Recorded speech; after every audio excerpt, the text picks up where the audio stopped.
Eh bien, bonjour ou bonsoir à toutes et à tous.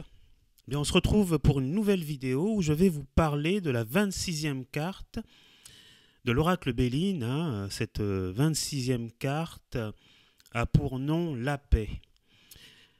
Elle fait partie des 7 cartes de Vénus. Voilà.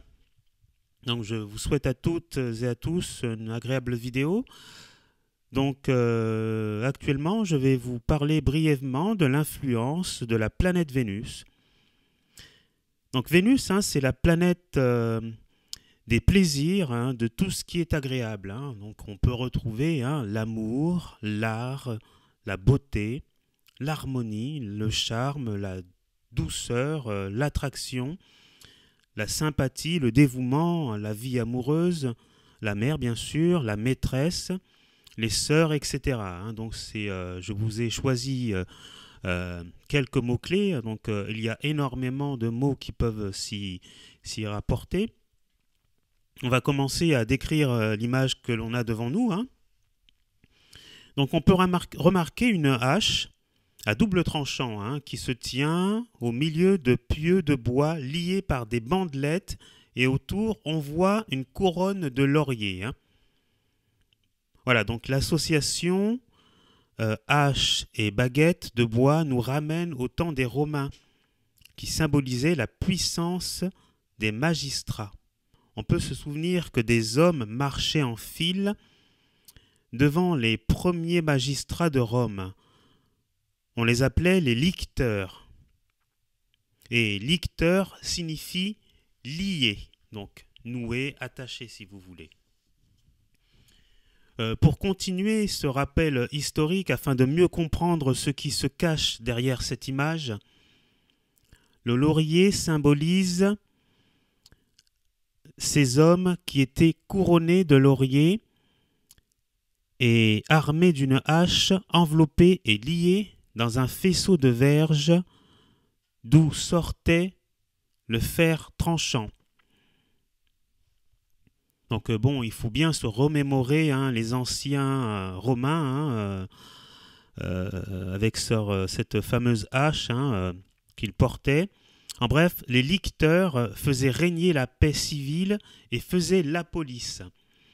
Donc si la loi n'était pas respectée, attention aux coups de hache. Donc les lauriers évoquent la paix, mais le rouge de la bandelette évoque le sang versé. Donc voilà, c'était ensemble, ça marchait ensemble tout ça. Donc alors sur le plan matériel, on peut dire qu'en cas de procès de litige, l'on arrive à une solution à la fin d'un conflit. Cet oracle maintient la paix, mais méfiez-vous des cartes qui l'accompagnent parce que la hache peut sortir de son fourreau. Cette carte est à double tranchant, bien sûr. Elle peut être agréable et peut être dure à supporter. Cette carte enterre en quelque sorte la hache de guerre et entourée de bonnes cartes se veut positive et paisible, mais attention aux autres car elles sont négatives. La hache pourra servir. Dans le domaine professionnel ou des affaires, vous trouvez un équilibre, vous trouvez des solutions au sein de votre société.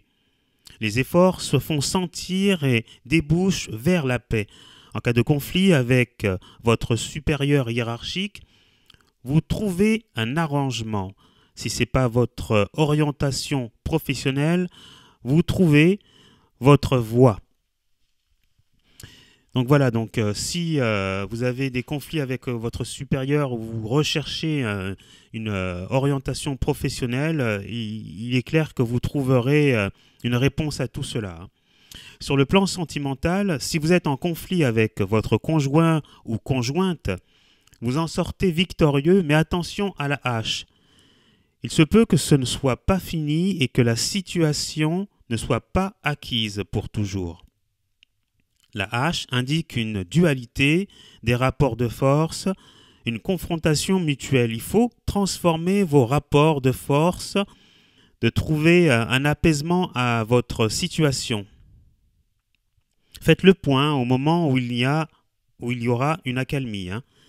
Donc voilà, hein, donc, il faut, dans cette situation-là, en fait, hein, vous pouvez bien sûr enterrer votre hache de guerre, hein, trouver un terrain d'entente, et surtout méfiez-vous quand même que si cette carte est entourée de mauvaises cartes, le tranchant sera insupportable, hein, donc méfiez-vous quand même de ce côté-là. Cette carte entourée de bonnes cartes favorisera bien sûr l'entente et un climat paisible, si vous voulez.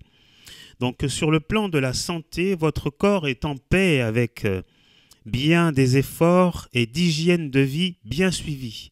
Si vous vous laissez aller, la hache de guerre vous rappellera à l'ordre. Dans le cadre d'un traitement, cette carte est très favorable en ce qui s'agit du pronostic vital, mais avec des cartes négatives, votre espérance de vie peut être compromise. En clair, si vous voulez, sur le plan santé, vous avez quand même mené des efforts, vous avez fait attention à votre hygiène de vie et cela a porté ses fruits. Mais méfiez-vous quand même de l'entourage de cette carte, c'est-à-dire si vous avez d'autres cartes négatives de part et d'autre, votre espérance de vie, c'est-à-dire que votre durabilité en vie sera écourtée en fait. Voilà, donc j'espère que vous aurez apprécié cette vidéo. Hein, donc si vous n'avez pas compris cette carte, vous pouvez en revanche me poser des questions et je vous y répondrai. On se retrouvera pour une prochaine carte, toujours dans le même sujet, donc le sujet des 7 cartes de Vénus. Je vous souhaite une bonne soirée ou bonne journée. À bientôt pour la prochaine carte. Merci et au revoir.